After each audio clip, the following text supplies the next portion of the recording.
In this video, I want to show you how my controller links up with my index.html file. So I just quickly want to show you I've changed my variable name here. I called my result set, I call it users result set because I just want to be very clear on when I'm using users class and when I'm using user result set.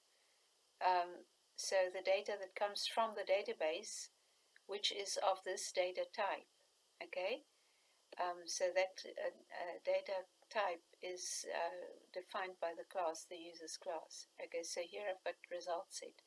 So, and okay, so I have got my controller. The controller has got a method, a public string show users model, and it goes and it runs the method that I have in my service, which is called find all.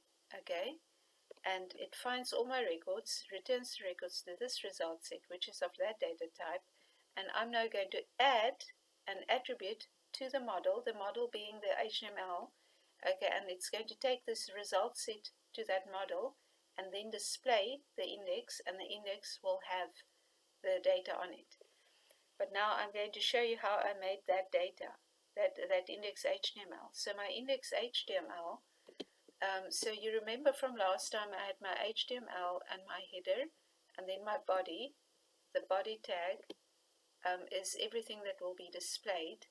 So there's my body close tag. Okay, let's make it bigger that you can see everything. Okay, so here I've got body / body, and my script is for my Bootstrap layout, how the HTML is styled. So now I've got my heading that we've done before, and here I've got a table and a / table.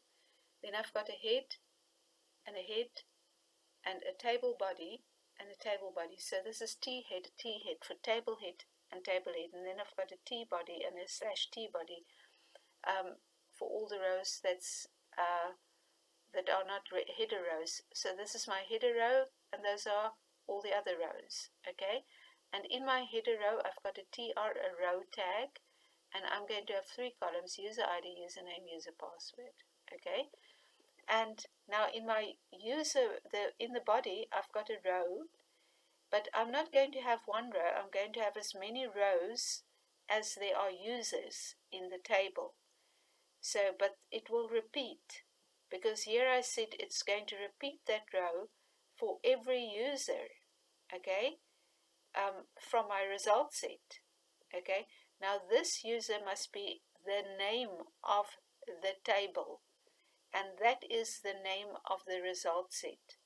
And here I've got table name dot column name, table name dot column name, table name dot column name. And I say, well, in this cell, so that my row is split up into three columns. Okay, in that column I want to put the user ID, and in that column I want to put the user code, and in that column I want to put the user password. Oh, here I've got to say password, and they're users. Okay, user password,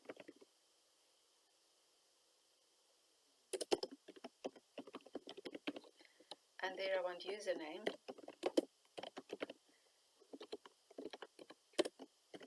and there I want user ID.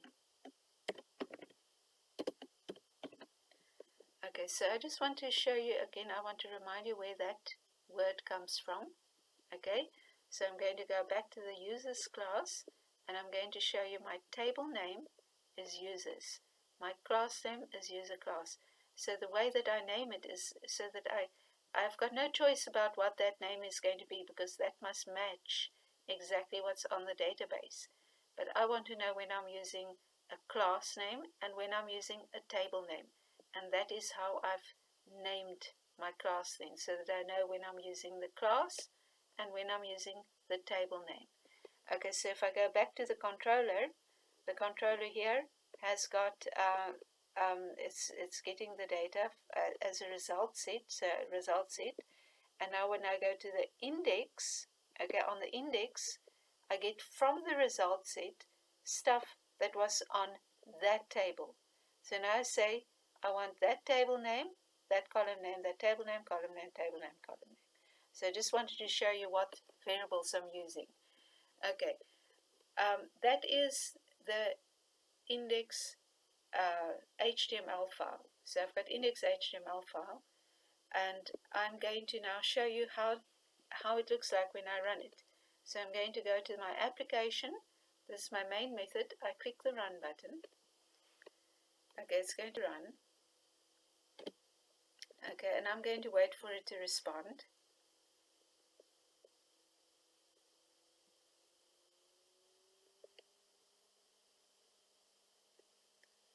So, okay, I should be able to run it now. So it tells me the start is completed, so I'm very happy. Okay, now I go to my browser. I go to the browser, and I'm just going to, let's just run the test. I just want to make sure that you can see that it's refreshing. Okay, so here I've got my test file. Remember, that is the test file we've done. So now I'm going to say I want to run my index HTML. I want to run the index HTML that gets the data from my all users method. So I want to run the all users method, and there I can see is my data. So I've got my page heading, then I've got user ID, username, user password. So wonderful layout, but anyway, and that is my data. I've only had one guy on the file, and that is how it works. It's extremely simple. So what we're going to do next is to add rows into the database, and as we do this list will get longer.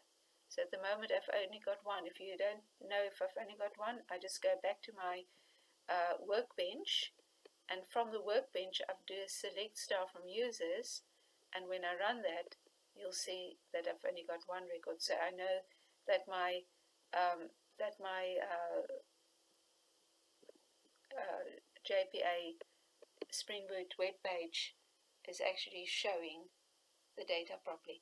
So as far as the layout is concerned, I'll do other videos on actually how to format this better using the Bootstrap. At the moment it's just putting the data there.